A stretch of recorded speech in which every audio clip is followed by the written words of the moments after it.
Қайырлы күн, достар. Бүгін 22 наурыз, ұлыстың ұлы күні құтты болсын баршаға.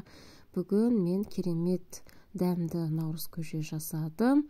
Соның рецептімен сіздерге бөлісе кетемін. Алдымен каналыма жазылып кетуді ұмытпаңыздар. Ең алдымен қазанымызға қазымызды, етімізді салып, астын отқа қоятын боламыз.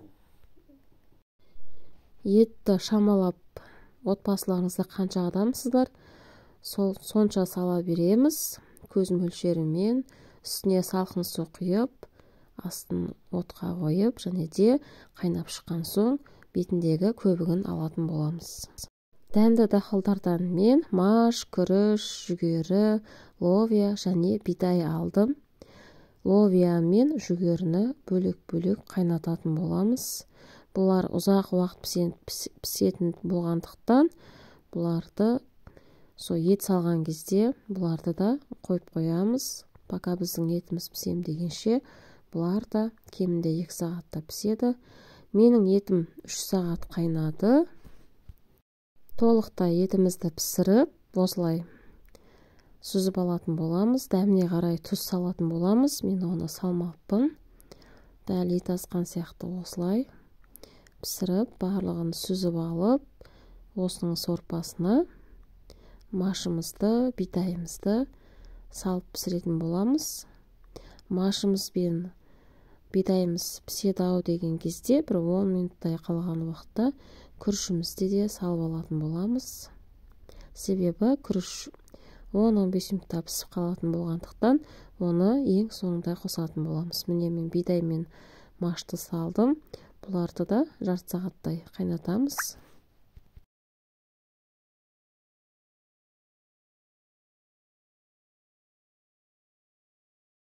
Біздің күрішіміз піскенше, біз етімізді турап, барлығын дайындап қоятын боламыз.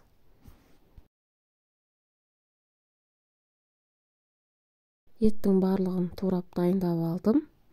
Енді біздің дайын болған сорпамызды әкеліп, үстіне бөлек піскен жүгері мен ловиямызды салып алатын боламыз.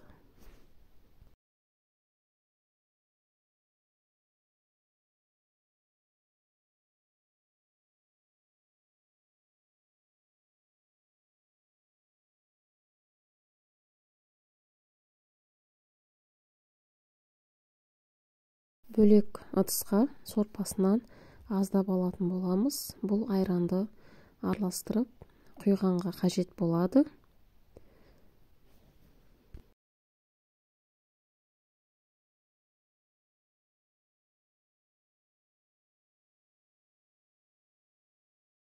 Енді туралған етіміздің барлығын салып,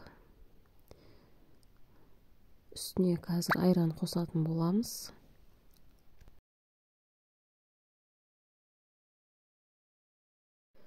Бағанағы біздің сорпамызға айранымызды осылай алып, іртігін жазып,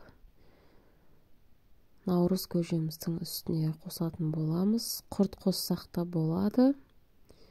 Мен тек қана айран қосып жасадым. Міне барлығын осылай құйып, жақсылап араластыратын боламыз. Өте дәмді шықты. Видеом ұнаған болса, менің каналыма жазыла кетіңіздер.